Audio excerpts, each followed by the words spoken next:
No e Māori. This is Pacific Waves from RNZ Pacific. I'm Susana Suisuiki. Coming up. So we've had an increase in, hesitancy, a loss of trust. Measles case confirmed in Auckland also. I think it's about increasing closer security ties. Australian military looks to recruit in PNG and... Be not afraid to speak the language, even if you make mistakes. Get together.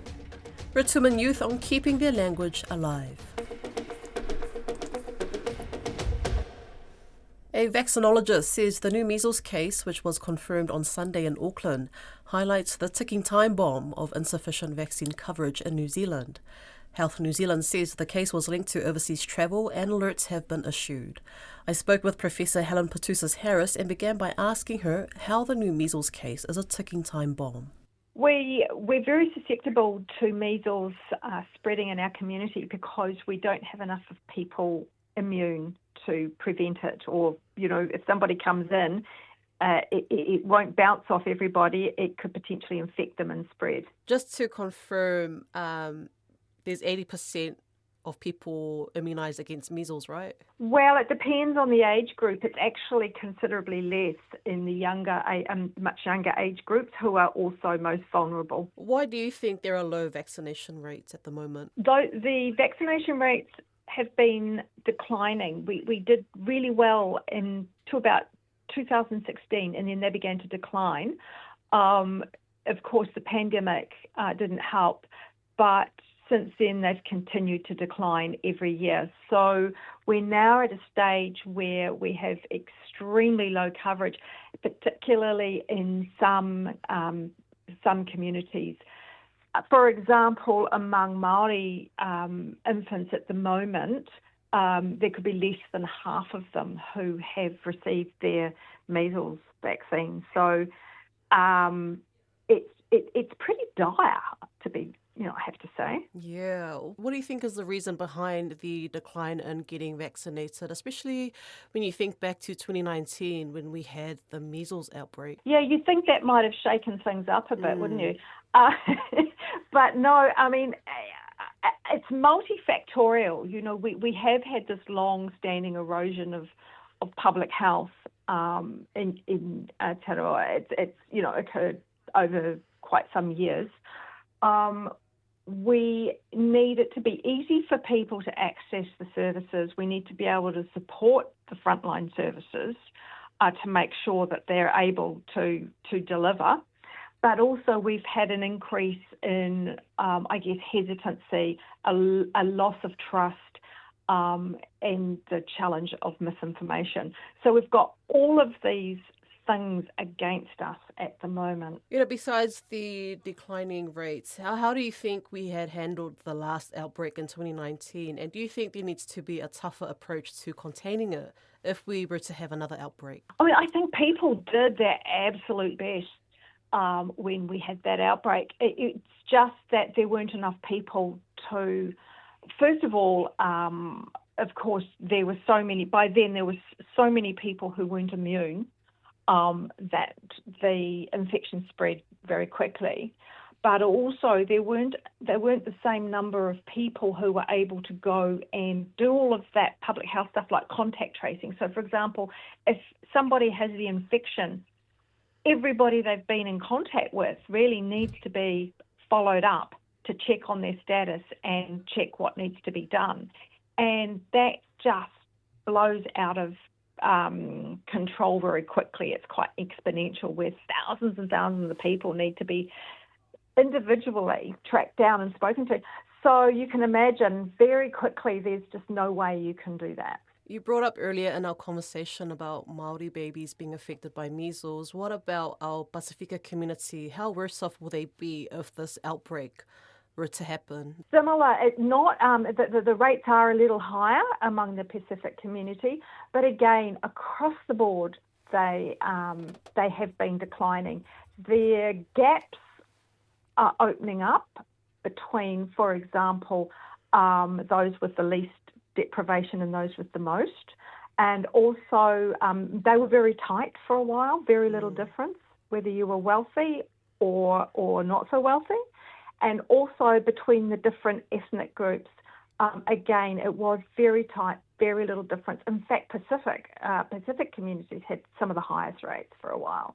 Now it's all just taking a dive and going pear-shaped, and then again those inequity gaps are just growing as it plunges and all goes a bit pear-shaped. We've just had another doctor on one of our other RNZ programs say it's vital that our vaccination rates for children hit the 95% mark. Do you back this? Yeah, absolutely. For a disease like measles, it's vital because that's actually the proportion of people in our community that we need to be immune to stop that thing from having sustained transmission. So if somebody gets off a plane and they're infected and they walk among the community, if we have that proportion immune, then it's going to have a very difficult time spreading.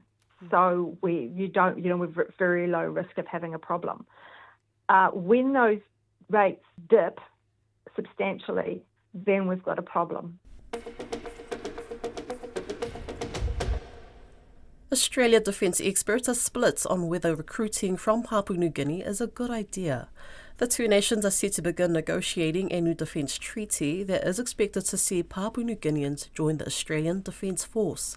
It comes as Australia is failing to grow its military at the rate needed to reach 80,000 by 2040. Caleb Fotheringham has more. Neil James with the Australia Defence Association says there are major ethical concerns if citizenship is not guaranteed for Papua New Guineans who serve. You can't expect other people to defend your country if you're not willing to do it. Until this scheme actually addresses this in any detail, we're not going to know whether it's an idiot idea or it's something that might be workable in the long run. Jennifer Parker at the Australian National University's National Security College says, broadly speaking, it's a good idea. Australia having a closer relationship with Papua New Guinea through that cross-pollination of people going and working in each other's defence forces. I mean, that is incredibly positive. Ms. Parker says recruiting from the Pacific has been an ongoing conversation, but the exact nature of what the recruitment might look like is unclear, including whether there will be a pathway to citizenship or if PNG will have a separate unit within the ADF. When asked if it was ethical for people from PNG to fight Australia's wars, she says it's an extreme scenario. We're not talking about conscripting people from other countries or anything like that. We're talking about offering the opportunity for people, if they choose to join the Australian Defence Force. And largely there has been a fair bit of interest in that. But Mr. James disagrees. It doesn't alter the ethical question involved. Whether they're volunteers or whether they're conscripted, you're still expecting foreigners to defend your society. Both Ms. Parker and Mr. James are concerned about brain drain. Mr. James says in East Timor in the early 2000s, many New Zealanders in the Army infantry joined the Australian force, attracted by the higher pay, which was bad news for New Zealand, but also Australia in the long run. And you've got to be real careful that you don't ruin the Papua New Guinea Defence Force by making it too easy for Papua New Guineans to serve in the Australian Defence Force. Ms. Parker says the policy needed to be crafted very carefully in conjunction with Papua New Guinea to make sure it strengthened the two nations' relationship and doesn't undermine it. Australia aims to grow the number of its uniformed personnel to 80,000 by 2040. However, it's not on track to meet that target. Despite this, Ms. Parker does not believe Australia is looking at the Pacific to make up for the shortfall. There are a couple of challenges in the recruitment issues for the Australian Defence Force, but I actually don't think the scoping of recruiting people from Papua New Guinea and the Pacific Islands, if it indeed goes ahead, is about addressing recruitment for the Australian Defence Force. I think it's about increasing closer security ties. Bougainville has gone through many turbulent periods over the past 100 years, not least the Civil War of the 1990s, which claimed as many as 20,000 lives. The government is now looking to develop the economy and has its eye on mining as the immediate solution as it strives for independence. But for at least one Bougainvillean, tourism in the region is more than just a promise. Jean Bosco Mediona has been running his business, Bougainville Experience Tours, for years, and he spoke to Don Wiseman about the sector and its prospects. I started the company in 2010, but in 2002, Bougainville government sent me as a youth to represent Bougainville at the Melanesian Arts and Cultural Festival in Fiji. So that's where I got interested in the tourism. I was one of the people that joined the rebels to fight against the system or the Bougainville war. So after that, I went down there, and that's where I got interested in the tourism after the mining at an issue with our people on Bougainville. So that's where I saw that tourism can help Bougainville rather than mining. What sort of tourism? At the moment, we are running tourism for people that are coming for culture, history, World War II and the Bougainville War, trekking, bird watching, and even people just want to come to take pictures or photography tours and game fishing. And also we're looking after super yachts and small expedition vessels like the New Zealand-owned Heritage Adventurer, which comes once a year, but I think it's going to be coming here twice a year now. When you see photos and film of Bougainville, it's a spectacular place, isn't it? You can see the appeal for tourists, but the problems, I guess, are getting people there. It's difficult, isn't it? The main problem for people, especially we have Papua New Guineans that want to come to Bougainville, and the biggest killer in the tourism industry to Bougainville is the airfares. You will spend a big amount of money that I think you can do around the world, from Australia, from New Zealand, to travel around the world and back to your country. That's the amount of money that we spend from Port Moresby just to come to Bougainville, around 5,000 kinaich, too much. But we have an airport that is coming up, our Kieta Airport, which is under construction now. Maybe definitely by 2027 or end of 2026, it will open. So we will have flights coming in from the Solomon. So that will be a big bonus for our tourism industry on Bougainville. We will have clients coming through, especially Fiji or Australia, come up to Honiara or Munda. And it's like 30 minutes or 25 minutes flight from Munda to Kieta. How many of the tourists you get are from overseas? At the moment, we used to have previously used to have one or two every quarter, just after we started. But now we are getting every month tourists coming in, not really big numbers, but in a small way, but it's increasing 5 to 10 a month. And also we have cruise ships coming in, super yachts. From August, we have already got a lot of bookings, numbers are increasing, we will have 10 to 15 in a group coming in. So hopefully by 2026 and 27, we will have big numbers. And there's enough accommodation as numbers increase? No, that's one issue, but people are building more. We have a new hotel that's coming up in Arawa, built by a local company. So it's good that they're going to have a 4-story accommodation in Arawa. And I think we need to build some more in Buka, because at the moment, accommodation is going to be the problem along the years that we will be getting more people in. Also, we are trying to look at encourage our guest houses or the lodges to put more rooms into their accommodation. Now, Bougainville, of course, has had a turbulent history, going back a long way, but I guess most particularly the recent civil war. How much interest is there? A lot of people that are coming in are interested about the history of Bougainville from the colonial era, or before the colonizers came. There were people that came here looking for gold and stuff like that. And a lot of people are coming out for history about the war, about why Bougainville went into war and how we stopped the war. But I think I would like to thank the government of New Zealand and the people of New Zealand for your assistance from the troops and peace monitoring and all these things. And also we have New Zealand police still around here in Bougainville. So thank you very much, the people of New Zealand, for being with us after we went through this conflict. Bougainville is on the verge of independence, at least as far as your government's concerned. We don't quite know what the people in Port Moresby are thinking at this stage, do we? But how is that going to impact your business? I think the Bougainville people, we have enough of the war and all this. So we are peace-loving people, so we don't want to have any war again. But the thing that is especially for our independence, up to the politicians, we already voted for the referendum. We showed the world that we want to go and have our own country. So it's now between our government and the Papua New Guinea government to give us what we have wanted. So, or people might say, I think if the referendum failed, people will go back to war. No, we don't want to go back to war. We want just the world to recognize us, and then we can have our own country, but we will be with PNG working together like what Papua New Guinea is doing with Australia once after Australia gave them the independence. It's just a political thing, but the relationship will always be there. It's Rotuman Language Week, and the Chief Executive of the Centre for Pacific Languages says Rotuman is endangered and needs revitalising. The next generation are actively keeping the language alive, and one of the tools that's helping with the movement is traditional Rotuman dance. Grace Viva-Ai has the story.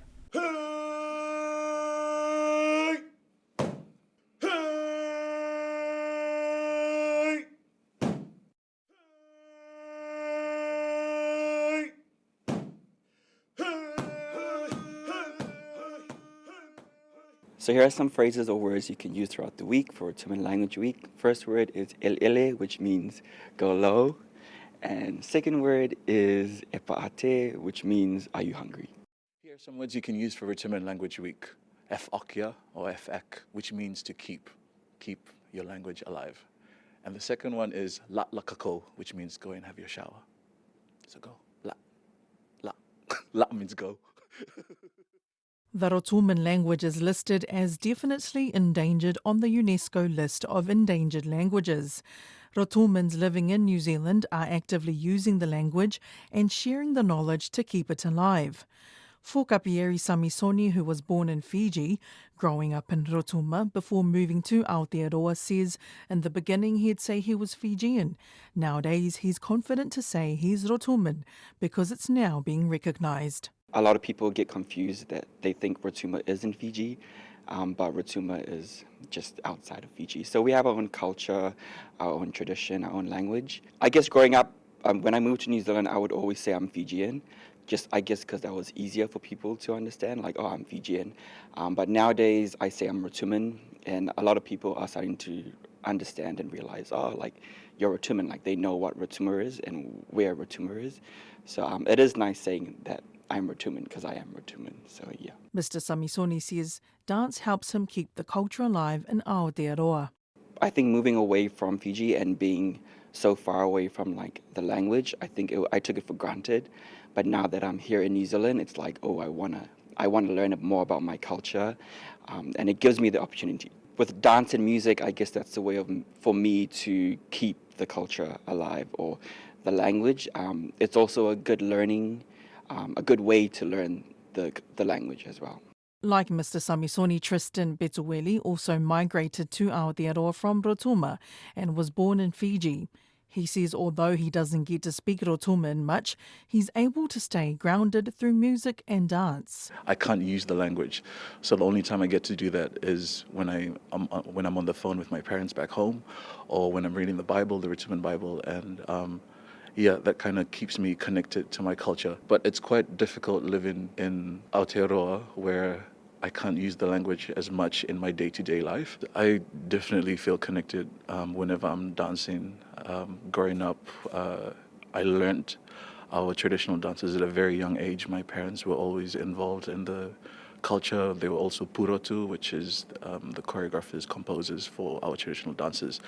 So I was blessed and grateful to have that with me growing up, and I still have that with me today. Betuweli says Aotearoa is doing a great job in celebrating the languages. I think Aotearoa is doing a really good job at pushing for the preservation of our Rotuman language, because I don't think any other country, I don't think even in Fiji is doing anything like this, like the Pacific languages, and pushing for it. So I think we're doing a great job here, and I hope the world everywhere else can see and follow through with that. CEO of Centre for Pacific Languages, Fesaitu Solomone, says lean on to the knowledge holders.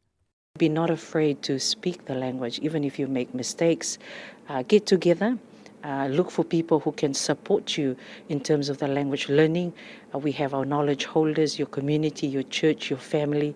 Reach out to anyone you know who can support you and create a safe environment for you to learn our Pasifika languages. That's Pacific Waves for today. For all episodes, head over to rnz.co.nz/Pacific. We're also on Spotify, Apple and iHeartRadio.